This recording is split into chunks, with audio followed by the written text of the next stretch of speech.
혹시 이 가운데에 예수 믿지 아니한 분들이 있다고 한다면 오늘 말씀을 듣고 입으로 예수님을 시인하고 마음으로 믿어 구원을 받고 존귀한 하나님의 자녀, 천국의 주인공이 되게 하여 주옵소서. 오늘도 하나님의 말씀을 선포합니다.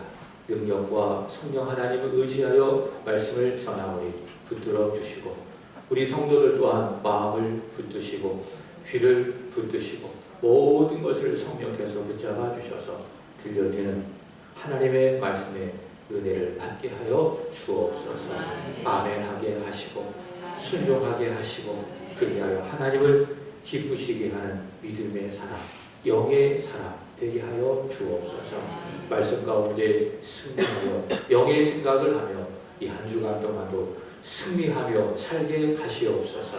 구주 예수님의 이름으로 기도 올리옵나이다. 아멘. 한 주간 동안 잘 지내셨습니까? 이근석 집사님 브라질에 계시다가 또 한국으로 돌아오셔서 얼마나 반갑고 얼마나 좋은지 모릅니다. 우리 서로 웃으면서 서로 인사하도록 하겠습니다. 사랑합니다. 축복합니다. 예성아, 목사님 잘 봐. 알았지? 예성아 사랑해. 축복해. 제가 해야지. 능글능글. 미워할 수가 없어요. 아래 쳐다보느라고 목사님 쳐다봐. 알았지? 사랑한다고 하면 목사님 쳐다봐야지. 왜 자꾸 아래 쳐다보고 거기 뭐 사랑하는 거 있어? 그냥 쳐다봐. 알았지? 그 옆에 예찬이도 그렇고 둘 다 예찬이에요. 자, 따라합시다. 믿음은 들음에서 난다. 아멘. 말씀을 잘 들어야 믿음이 생기는 것입니다. 여러분 감리교회 창시자 아시죠? 누구인가는 요한 웨슬레입니다. 18세기에 영국의 영적 부흥을 일으켰던 분이신데 이 요한 웨슬레와 함께 동시대에 살면서 영국의 큰 영적 부흥을 일으켰던 분이 한 분 계십니다. 그분이 누구인가 하면 조지 휘필드라고 하는 분이 계십니다. 이분이 아주 청년 열심으로 초자연적인 열심으로 복음을 전하신 분입니다. 22세의 고향 글로스터에서 첫 설교를 시작해서 그가 세상을 떠나는 56세까지 즉 34년 동안 아주 열정적으로 복음을 전하셨던 분이십니다. 지금으로부터 250년 전이죠. 그럼에도 불구하고 그의 설교가 얼마나 탁월하고 그리고 얼마나 은혜로웠던지 그가 설교할 때쯤이면 정말 수많은 사람들이 그에게 몰려들었습니다. 그때는 오늘날처럼 이런 음향시설이 없었습니다. 거의 다 음향시설 없이 야외에서 모여서 하나님의 말씀을 듣고 은혜를 받았습니다. 그가 설교가 얼마나 은혜로운지요. 사람들이 설교를 듣고 엄청난 은혜를 받게 되는 겁니다. 그가 했던 야외 집회가 약 18,000번이라고 합니다.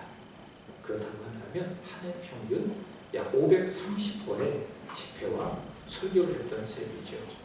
한 번 설교를 하잖아요. 저는 보통 짧게는 30분, 길게 40분 정도의 설교를 하는데 조지 휘필드는 그렇지 않았습니다. 2시간, 3시간 정도에 쉬지 않고 설교를 하게 되는 거죠. 그리고 그의 설교를 듣고 듣는 많은 사람들이 꼼짝하지 않고 은혜를 받고 복음을 듣게 되는 겁니다. 한 번은요, 이분이 광부들에게 가서 복음을 전했습니다. 수천 명의 사람들이 그의 설교를 듣기 위해서 몰려들었습니다. 여러분 보통 광부들의 얼굴은 이제 석탄 얼굴이 검지 않습니까? 검지 않습니까?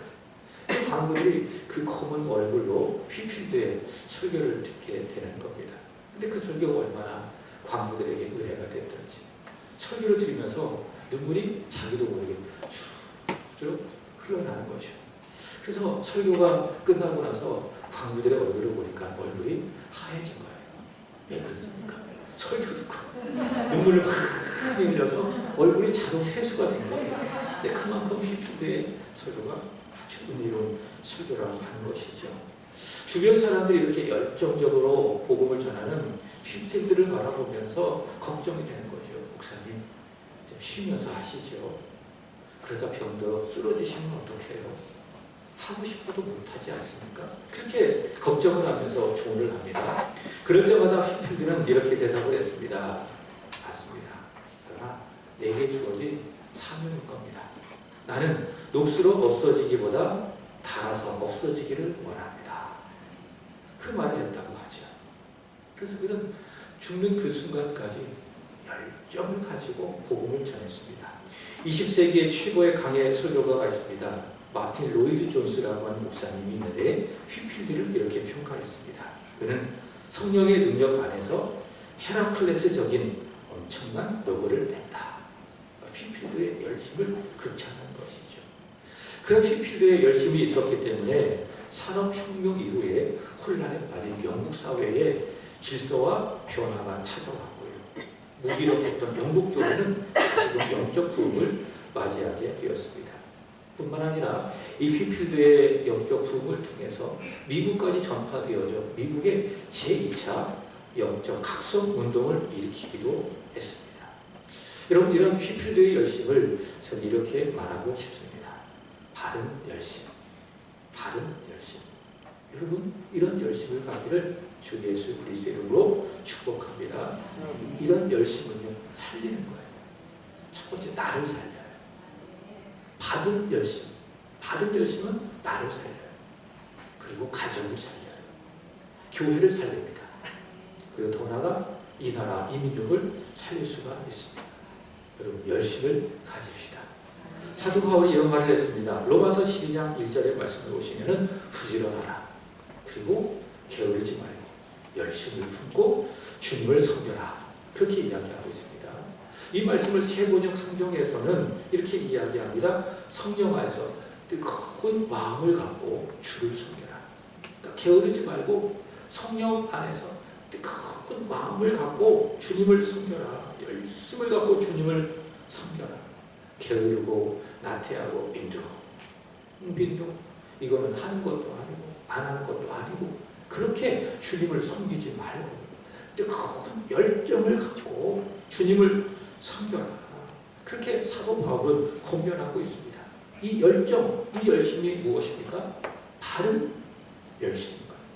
그래서 바른 열심은요, 말씀을 드렸던 것처럼 살리는 거예요. 선한 영향력이 되어서 가정을 살리고 바른 열심을 통해서 교회가 살아나고 그리고 나라가 살아나고 바른 열심이 우리에게 필요한 것입니다. 그러나 여러분 반대로 그릇된 열심도 있습니다. 그릇된 열심. 어떤 열심입니까? 악한 영향력이에요. 먼저 나를 죽이는 거예요. 그리고 주변 사람들도 죽이게 되는 거예요. 그게 그릇된 열심인 것입니다. 독일 근부에서 나온 말인데요. 사람을요, 4가지로 분류를 한다고 합니다. 단어를 이해하고 들으시기 바랍니다. 단어를 이해하고 들으시기 바랍니다. 첫 번째로는 똑부, 두 번째로는 똑개, 세 번째로는 멍부, 네 번째로는 멍게. 이 지금 이해가 안 되시죠? 제가 설명을 잘 하겠습니다. 첫 번째로 똑부가 뭔지 아십니까? 똑똑하고 부지런한 사람. 이게 첫 번째 사람이에요. 두 번째는 똑개가 있어요. 똑개는 누군지 아십니까? 똑똑한데 게을러. 똑개라고 해요. 똑개. 그 다음에 세 번째로는 멍부가 있어요. 멍청하고 부지런한 사람이 있다. 그 다음에 네 번째로는 멍개가 있대요. 멍청하고 게으른 사람이 있다. 똑개는 차차하고요. 가장 대책 없는 사람이 누군지 아십니까? 멍청하고 그 다음에 게으른 사람이 대책 없는 사람. 멍청한데 게으른. 그 대책이 없는 거예요. 근데 대책이 없는 사람보다 무서운 사람이 있어요. 이 세상에서 가장 무서운 사람이라고 말하고 싶어요. 누굽니까? 멍부예요. 멍청한데 부지런. 가장 무서운 사람이라고 할 수가 있겠죠. 멍청해. 한 것도 없어. 근데 부지런해. 못 막아요. 무서운 사람이 될 수밖에 없습니다. 비슷하게요. 부지런해요. 근데 열심은 있어요. 근데 문제는 무지합니다. 부지런하고 열심히 있는데 무지합니다. 이런 열심을 받은 열심 아니면 그릇된 열심, 그릇된 열심, 무서운 사람일 거예요. 여러분, 받은 열심을 가집시다. 하나님의 말씀에 기초한 바른 열심을 가지시기를 축복합니다.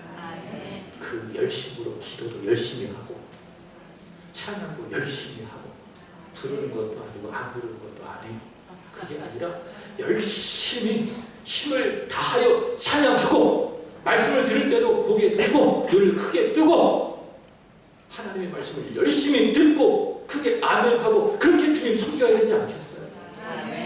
바르게 열심을 갖고 주님을 섬기는 저와 여러분이 되기를 진심으로 기원합니다. 오늘 읽은 말씀에 보면 받은 열심이 아니에요. 그릇된 열심으로 구원받지 못한 사람들을 사도 바울은 소개하고 있습니다. 그 사람들이 누굽니까? 이방인입니까? 아니면 유대인입니까? 힌트, 바울의 동족. 누굽니까? 유대인이래요. 열심을 갖고 있어요. 그런데 그릇된 열심으로 아직까지도 구원받지 못한 유대인들을 사도 바울은 소개하고 있어요. 로마서 9장 3절의 말씀을 보시면 사도 바울이 이들을 생각할 때마다 마음에 큰 고통이 있대요. 그치지 않는 고통이래요. 예수 안 믿고 있거든요. 구원받지 못하고 있거든요. 그래서 오죽하면 사도 바울이 뭐라고 이야기합니까? 저들이 예수 믿고 구원받을 수 있다고 한다면 내가 그리스도에게서 끊어질지라도 나는 그것을 원한다. 그만큼 유대인들은 구원을 받지 못한 아주 불행한 상태에 놓여져 있습니다. 오늘 보면 1절도 마찬가지입니다. 1절도 보겠습니다. 시작. 내 마음에 원하는 바와 하나님께 구하는 바는 이스라엘을 위함이니 곧 그들로 구원을 받게 함이라. 아멘. 이들이 구원을 받았어요? 못 받았어요? 못 받았다 그 말이죠. 그래서 사도 바울이 마음에 원한대요. 간절히 원한대요. 그리고 하나님께 기도한대요. 하나님, 나의 동족 저 이스라엘 백성들 유대인들이 예수님을 믿고 구원을 받게 하여 주십시오. 마음에 소원하고 하나님께 기도한다. 제가 새벽 기도 때 이 말씀을 이렇게 말씀드렸어요. 이 사도 바울의 소원은 영의 소원이요. 사도 바울의 이 기도는 하나님께 구하는 이 기도는 육의 기도, 영의 기도, 영의 기도라. 그렇게 말씀을 드렸어요. 지난주 말씀을 드렸죠. 영에 속한 사람은 누굽니까? 하나님의 영이 그 속에 있는 사람인데 영에 속한 사람은 육의 생각을 하지 않아요. 사망을 불러오는 육의 생각을 하지 않아요. 영에 속한 사람은 무슨 생각을 합니까? 생명과 평안을 불러오는 영의 생각을 하는 거예요. 여러분, 영에 속한 사람입니까? 그렇다고 한다면 여러분 영의 생각을 하시기 바랍니다. 그리고 영의 기도를 하나님께 드리시기를 바랍니다. 육의 기도는 뭐예요? 나만을 위해서 기도하는 거예요. 내 욕심만을 위해서 기도하는 거예요. 그게 육의 기도예요. 영의 기도는 무엇인가? 나를 위해서 기도하는 것이 아니에요. 다른 사람을 위해서 기도하는 거예요. 이 나라와 이 민족을 위해서 기도하는 것이고 특별히 구원받지 못한 사람들을 위해서 특별히 하나님 앞에 기도하는 기도가 어떤 기도입니까? 그게 영의 기도예요. 이런 기도가 많아야 돼요. 하나님이 기뻐하세요. 하나님의 응답하시는 거예요. 사도 바울은요, 마음에 간절한 소망이 있었어요. 하나님께 구하는 기도 제목이 있었어요. 무엇입니까? 내 고른 친척들이 나와 같이 예수를 믿었으면 좋겠다. 역으로 생각한다고 한다면 그들은 구원을 받았어요? 못 받았어요? 아직까지도 못 받았다. 그 말이죠.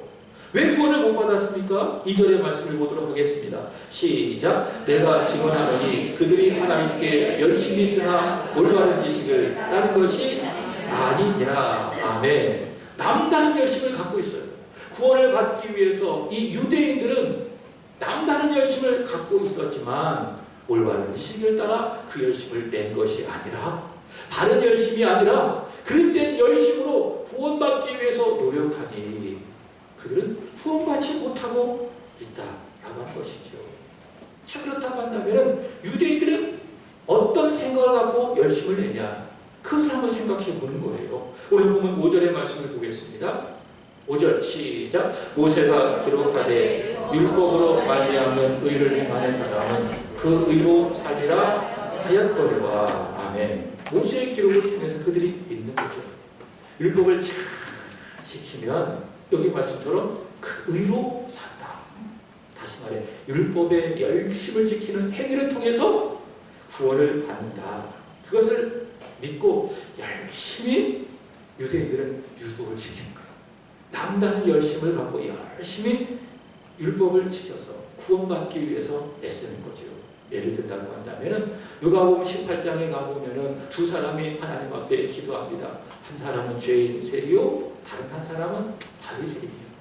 세리는 그렇다 치고 바리새인은 어떻게 기도했느냐? 누가복음 18장 11절과 12절의 말씀을 보시면 바리새인은 서서 따로 기도해요.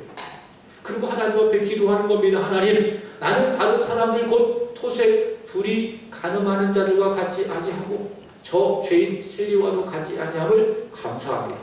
라고 하면서 벌써부터 기도가 이상하죠.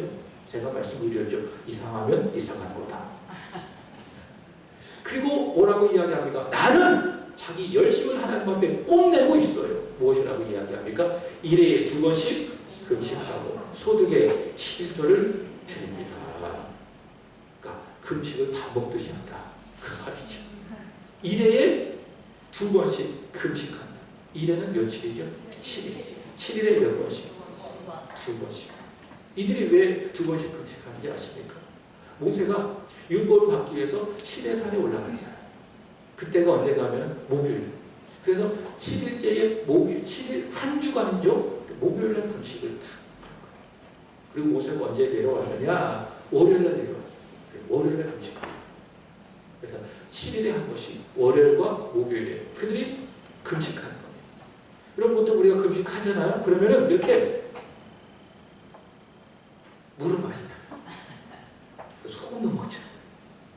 근데 유대인들은 금식하잖아요. 단식에 아무것도 마시잖아요. 그래서 예수님께서 며칠 금식하셨어요? 40일 금식하십니다. 40일. 물 마시고 금식하신 거잖아요. 단식하신 거예요. 악의 상황 속에서, 광야에서 예수님은 물 한 모금 마시지 않고 40일을 금식하게 된 거예요. 유대인들은요 7일에 2번씩 금식하는 겁니다. 여러분 할 수 있어요? 7일에 2번씩 물 한 모금 마시지 않고 하루 종일 금식할 수 있습니까? 못합니다. 근데 유대인들은 한다 그 말이죠. 대단한 열심인 겁니다. 그리고 또 무엇이라고 이야기합니까? 소득의 11조를 드린대요. 여러분 이들이 정한 율법을 토라라고 이야기합니다. 우리는 모세 율법 그러면은 5가지가 생각이 납니다. 창세기, 출애굽기, 레위기, 민수기, 신명기. 이것을 모세 오경이라고 이야기하는데 이 모세 오경을 그들이 613가지로 분류를 하는 거예요. 그리고 248개를 해라. 그 다음에 365개를 하지 마라. 이렇게 분류를 해서 율법을 철저하게 지키는 겁니다. 그래서 이 토라에 가보면은 10의 1조에 대해서 이야기하는 거죠. 그래서 무엇을 10의 1조를 해야 될 것인지 세부적으로 하나씩 체크해 놓는 겁니다. 예를 든다고 한다면 소득은 물론이고 가축, 그 다음에 농작물, 심지어 작은 채소, 그리고 약초까지도 얻었다고 한다면 거기에 정확하고 철저하게 11조를 드리는 것이죠. 어떻습니까? 우리와 조금 온도 차이가 나죠. 우리는 그냥 대충 11조를 드릴 때가 있잖아요. 근데 유대인들은 안 그런 거예요. 철저하게 10의 1조를 드리는 겁니다. 무엇입니까? 대단한 열심. 어떤 목사님이요 이스라엘을 방문했습니다. 안식일이었는데 유대인들과 같이 이렇게 엘리베이터를 타게 됐어요. 근데 유대인들이 이 유대인 한 사람이 그 목사님을 계속 쳐다보더니 아주 공손하게 부탁하더라는 거죠. 왜냐? 아 내가 저기 7층을 가는데 목사님 좀 눌러주세요. 눌러주세요. 못 누른 게 아니에요. 안 누른 거예요. 왜? 그날이 어떤 날입니까? 안식일. 토라에 보면요 안식일에 금지되어지는 39가지 행동을 규정했습니다. 그 중에 하나가 무엇인지 아십니까? 전기 스위치를 눌러서는 안 된다. 누를 수 없다는 거예요. 그래서 자기가 못 누르니까 이방인인 당시 대신 눌러달라. 그만큼 철저하게 유대인들은 율법을 지키는 겁니다. 이렇게 과거도 그렇고요. 지금도 그렇고요. 유대인들이 열심을 갖고 있는 거예요. 왜 이런 열심을 갖고 있습니까? 내가 열심히 율법을 지켜야 구원을 받는다 그 말이죠. 근데 사도 바울은 무엇이라고 이야기합니까? 다시 이전의 말씀에 보면 하나님께 열심은 있으나 지식이나 올바른 지식을 따른 것은 아니다.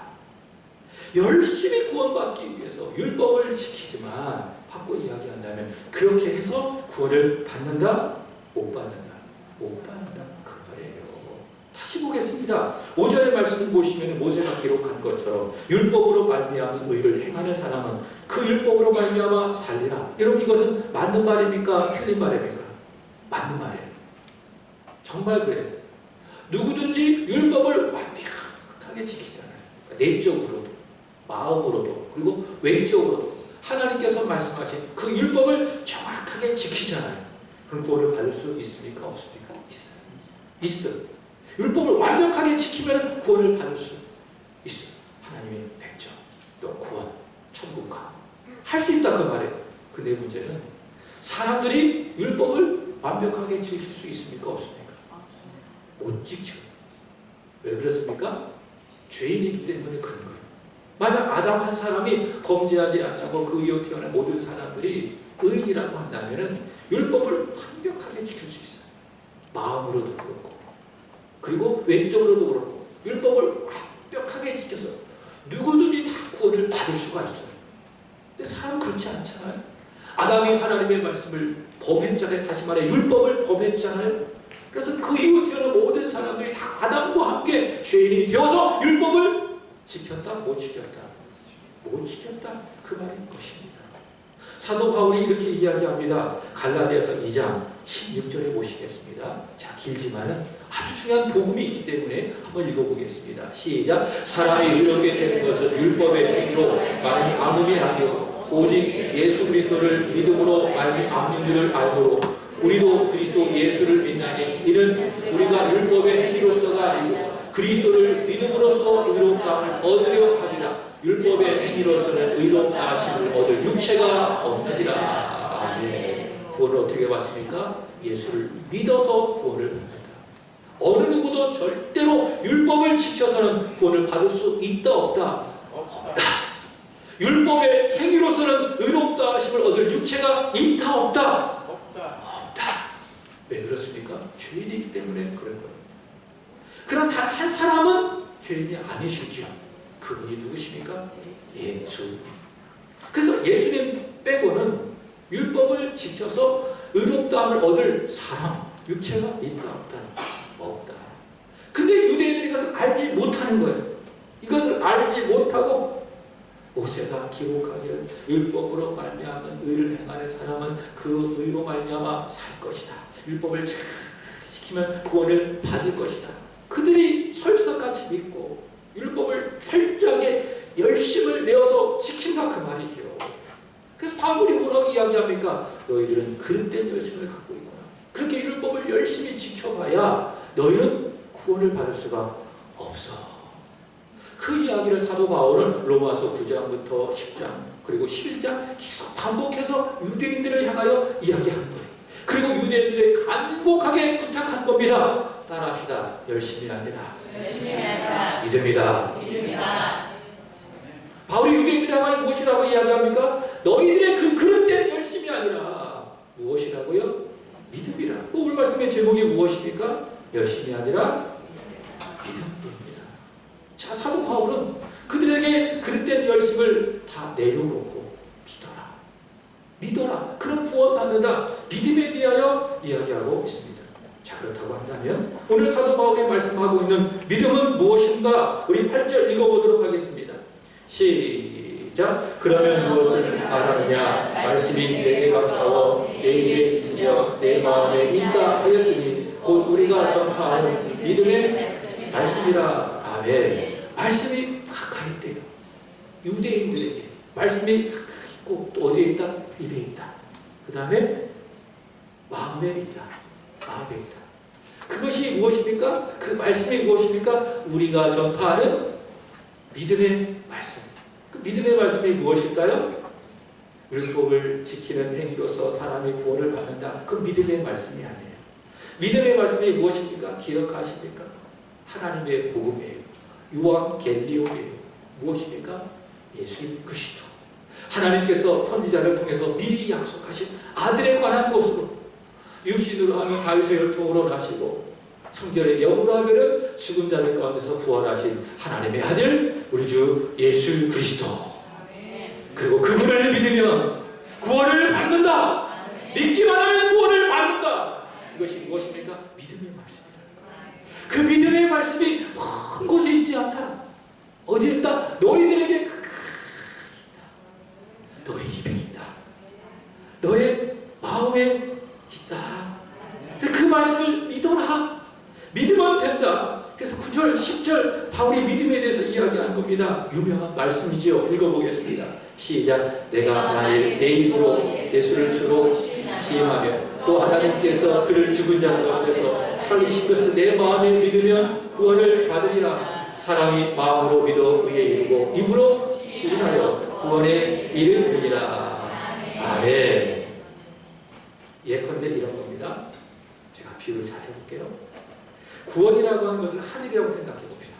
그래서 구원이라고 하는 하늘이 있는데 그 하늘로 올라가기 위해서는 날개가 필요해요. 바지새처럼. 날개는 몇 개입니까? 한 개. 세 개예요? 몇 개? 두 개잖아요. 그래서 구원이라고 하는 하늘을 향하여 올라가기 위해서는 두 날개가 필요한 거예요. 믿음의 두 날개가 필요한 거예요. 첫 번째 날개가 무엇이냐? 마음으로 믿는 거예요. 첫 번째 날개가 무엇이라고요? 마음으로 믿는 겁니다. 요한복음 3장 16절 하나님이 이 죄인을 사랑하셔서 지옥 갈 수밖에 없는 이 죄인을 하나님이 사랑하셔서 독생자를 보내셨습니다.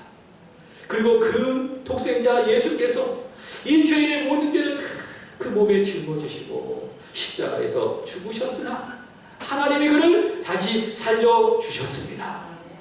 이것이 무엇입니까? 이게 복음이에요. 이것을 첫 번째 마음으로 믿는 겁니다. 이게 첫 번째 날개. 마음으로 믿는 것 첫 번째 날개. 두 번째는 무엇입니까? 입으로 시인하는 것. 입으로 시인하는 것. 여기 9절 말씀처럼 하나님께서 죽으셨으나 그를 죽은 자 가운데서 다시 살려주셨습니다. 그리고 예수님은 나의 구주이십니다. 돈이 내 구주가 아니라, 사람이 내 구주가 아니라, 이 세상이 내 구주가 아니라 누가 내 구주이시다? 예수. 오직 예수가 나의 구주이십니다. 입술로 시인하는 것. 이게 두 번째 믿음의 날개입니다. 그래서 첫 번째 마음으로 믿는 믿음, 두 번째 입으로 시인하는 그 믿음, 이 두 날개를 갖고 있잖아요. 사람의 마음으로 믿고 입으로 시인하기만 하면 구원을 향하여 우리는 훨훨 날아갈 수가 있다는 것이죠. 그래서 유대인들처럼 그릇된 열심을 가지고 우리 율법을 열심히 지켜봐야 절대로 구원을 받지 못하는 거예요. 오히려 지키면 지킬수록 자기가 죄인이라는 것이 명확하게 드러나고 점점 믿음에서 멀어져, 천국에서 멀어지는 거예요. 그러나 그릇된 열심을 다 내려놓고 예수를 내 마음으로 믿는 거예요. 하나님께서 내 죄를 위하여 저 예수 그리스도를 십자가에 달려 죽게 하셨으나 다시 살리셨다. 마음으로 믿고 입술로 예수님은 나의 구주이십니다. 시인하기만 하면은 하나님께서 그 믿음 보시고 의롭게 여겨주시고 구원받게 하시고 천국에 들어가게 하신다는 것이죠. 그래서 열심이 아니라 무엇입니까? 믿음이다. 바울은 그렇게 오늘 말씀을 통해서 전하고 있습니다. 제가 어제 특세 때 전했고요. 또 제가 카카오톡 방과 카페에다가도 올렸는데, 여러분 개그맨 전유성 씨 아시죠? 모르십니까? 아시죠? 전유성 씨가 있는데 나이가 76세. 지난주 목요일에 세상을 떠나셨다고 합니다. 코로나 후유증으로 폐에 구멍이 생기셨나 봐요. 이 폐에 구멍이 생기니까 거기에 나쁜 것이 들어가고, 결국에는 이제 세상을 떠나게 됐는데요. 이분이요 평생 무신론자였어요. 무신론자가 누군지 아시죠? 하나님이 어디 있어? 하나님 있으면 보여줘봐. 하나님을 믿을 바에 차라리 주먹을 믿고 살아. 이 무신론자가 그런 것이거든요. 그 무신론자로서 하나님의 존재를 부정하고 살았습니다. 근데 이 전유성 씨를 위해서 기도하신 분이 한 분 있었어요. 그분이 누구신가 하면은 이성미 권사님이십니다. 이성미 권사님 아십니까? 이성미 권사님이 아니에요. 이성미 권사님도 개그우먼이니까 이분을 위해서 기도하신다. 이분이 생명책을 갖고 있대요. 생명책이 뭐냐? 구원받아야 할 사람 이름을 다 적는 거예요. 그래서 새벽마다 그 생명책을 다 펴놓고 기도하는 거예요. 하나님, 아무한매가 예수 믿고 구원받게 해주십시오. 그 중에 하나가 조혜련 집사님이 썼던 거예요. 조혜련 집사님이 그 생명책에서 삭제가 됐어요. 왜? 예수 믿었기 때문에. 근데 안 믿는 사람들 가운데에 생명책의 이름이 많이 있는데 첫 번째가 누구인지 아십니까? 전유성 씨입니다. 그래서 이성미 권사님이 이 전유성 씨를 위해서 열심히 기도한 겁니다. 근데 하나님의 은혜로 그 인생의 끝자락에 예수를 믿게 된 거예요. 이 조혜련 집사님이 거의 임종 직전에 이 전유성 씨를 만난 겁니다. 그리고 전유성 씨를 만나서 복음을 전했겠죠. 당신은 죄인입니다. 그러나 그 죄를 위해서 예수님이 십자가에 달려 죽으셨으나 부활하셨습니다. 그 복음을 전하고 기도해주고 그리고 찬송도 같이 불렀다는 거죠. 기도했는데 아멘 그러더라는 거예요. 그리고 조혜련 씨가 준비한 그 십자가를 그 손에 주니까 그것을 쥐고 찬송을 듣더라는 것이죠. 그리고 나서 그가 하나님께 이렇게 기도했다고 합니다. 전유성 씨가 이렇게 기도했다고 합니다. 하나님, 우리 딸 잘 부탁합니다. 하나님의 존재를 왜 이제서야 알게 됐는지 너무 후회됩니다. 그리고 마지막 그는 소리내어 자신의 죄를 회개하면서 그는 천국에 갔다고 합니다.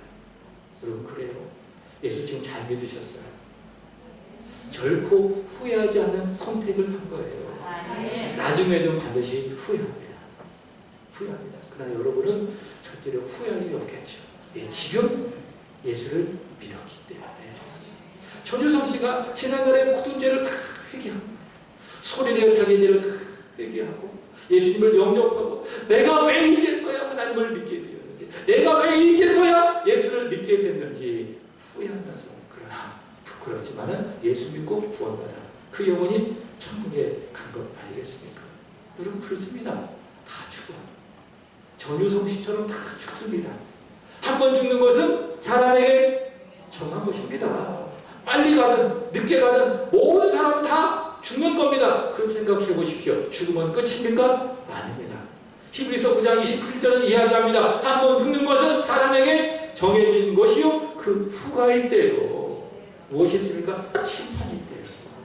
안 죽어봤는데 어떻게 알아? 심판 있는지 없는지 그건 죽어보세요. 있는지 없는지. 근데 우리는 믿잖아요. 안 죽어도 믿잖아요. 왜? 하나님의 말씀에 말하고 있지 않습니까? 죽음 후에 무엇이 있다? 심판이 있는 거예요. 그 심판은 무엇입니까? 네가 착하게 살았느냐? 얼마나 많은 사람을 도와주었느냐? 이 세상 사람들에게 유익을 끼쳤느냐? 그걸 보는 심판이 아닙니다. 그 심판은 무엇입니까? 네가 이 세상에서 예수를 믿었느냐? 안 믿었느냐? 그걸 보는 심판인 겁니다. 의뢰들처럼 그릇된 열심을 갖고 자기 행위로 구원받은 사람, 착한 일을 많이 해서 구원받으려고 노력했던 사람들 다 어디 가요? 지옥 가는 거예요. 그러나 죄지만은 이 세상 속에서 예수를 믿고 자기 죄를 회개하고 지난날의 모든 죄를 다 하나님 앞에 털어놓고 주여 나는 죄인입니다. 주여 나는 죄인입니다. 죄인이신 예수께서 나를 위해서 죽으셨습니다. 그리고 다시 부활하셨습니다. 이것을 믿고 고백하는 사람, 회개하고 예수를 믿고 고백하는 사람은 어디 가요? 그 심판을 통해서 천국 가는 거예요. 주님과 함께 낙원에 가는 거예요. 인간의 열심이 아니라 인간의 그릇된 열심이 아니라 무엇입니까? 믿음으로 가는 거예요. 천국은 자기 노력으로 가는 것이 아니에요. 자기 열심으로 가는 것이 아니에요. 천국은 누가 갑니까? 전유성 씨처럼 자기 죄를 회개하고 마음으로 예수를 믿고 입술로 예수를 주라 시인하고 고백한 사람이 천국에 가는 것이 아니겠습니까? 여러분 예수 믿으셨습니까? 하나님이 지금 여러분의 영혼을 거두어 가신다고 한다면 여러분 그 심판을 받고 지옥이 아니라 천국에 들어갈 수 있는 확신이 여러분에게 있습니까? 아멘. 잘한다. 큰일 났다. 지금까지 복음 전했는데 예수 믿으셨습니까? 마음으로 예수님을 믿고 여러분 입술로 내가 예수를 주로 신한다고 한다면 나는 누굽니까? 구원받은 사람. 지옥 갈 사람이 아니라 천국 갈 사람 믿으시고 확신하시고, 이제 저와 여러분의 주는 내가 아니에요. 누구십니까? 예수님이십니다. 입술로 내 주님이라고 시인하셨잖아요. 그럼 내 주인은 누굽니까? 주님이신 거예요. 내가 아니라 주님이신 거예요. 그럼 우리가 천국 가는 그날까지 어떻게 살아가야 돼요? 주님 뜻대로 살아야 되지 않겠어요? 근데 왜 내 뜻대로 살아? 왜 자꾸 내 생각대로, 내 고집대로 살려고 하냐 그 말이에요. 구원 받았으나 부끄러운 구원인 것이에요. 구원은 무엇이라고요? 내 마음으로 예수님을 믿는 거예요. 그리고 입술로 예수님 나의 주인이십니다 시인하는 거예요. 시인했다고 한다면, 예수가 내 주인이라고 시인했다고 한다면 그대로 살아야죠. 내 인생 왜 내 뜻대로 살려고 합니까? 내 고집대로 살려고 합니까? 내 생각대로 살려고 합니까? 내 주인은 주님이신데, 사랑하는 여러분, 내 주인됨을 내려놓으십시오. 나의 주인된 자리에서 내려오시기 바랍니다. 그리고 예수님을 여러분의 마음에 주인으로 모셔드리고, 예수님은 나의 주인이십니다. 주님 뜻대로 하시옵소서. 주님께 아끼고 주 예수 그리스도에게 순종하며 살아가는 여러분 되시기를 축복합니다. 그리고 여전히 구원받지 못하고 마음에 자기가 중심이 되어 자기가 주인이 되어 살아가고 있는 많은 사람들이 있을 줄로 믿습니다. 그들을 바라보며 그릇된 열심으로 살아가고 있는 그런 사람들이 있을 줄 압니다. 그들을 바라보며 기도하시고 전도하고 기도하여 그들을 예수님께 하고 구원받게 하는 복음의 빛인 자, 복음을 전하는 복음의 전파자가 되기를 예수 그리스도의 이름으로 축복합니다. 기도하겠습니다. 하나님 아버지, 열심이 아니라 예수를 믿는 믿음임을 오늘 말씀을 통해서 우리에게 알려주셔서 감사합니다. 하나님, 우리가 마음으로 예수를 믿고 입으로 예수를 주라 시인하여 구원 받았음에 또한 감사합니다. 우리가 천국에 가는 그날까지 예수가 나의 주인이라고 마음으로 믿고 입으로 시인하였사오니 주님 뜻대로 순종을 넘어 복종하며 우리 인생을 살아가게 하여 주옵소서. 그리고 예수 믿지 못하고 구원받지 못한 사람들을 위해서 기도하게 하시고 전도하게 하여 주옵소서. 그들도 우리와 같이 예수 믿고 구원받아 하나님의 자녀로서 예수 뜻대로 살아가는 자들이 되게 하여 주옵소서. 예수님의 이름으로 기도 올려옵나이다. 아멘.